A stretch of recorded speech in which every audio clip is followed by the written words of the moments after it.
How to change MetaMask password. Hi everyone, welcome back to our channel. In this video, I'm going to walk you through the steps on how you can change your MetaMask password. In order to change your MetaMask password, first thing you have to go and log into your MetaMask account. Once logged in, that's going to directly take you to the home page. And while you're on the home page, go ahead and tap on the tab bar icon from the top left hand side corner of your screen. After that, you'll need to go to settings, and from there you have to go ahead and tap on security and privacy. As you click on security and privacy, right at the bottom, you'll be able to find an option as password.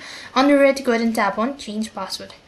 As you do that, it's going to ask you to confirm by entering the reset password and click the confirm button located right at the bottom. Now you can go ahead and change your password. So for that, type in a new one and click the confirm button in order to make changes with the information. So as you're done with that, you have successfully changed your MetaMask password. That is all for this video. I hope the video was helpful.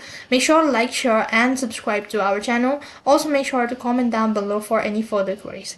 Thank you for watching. See you in the next video.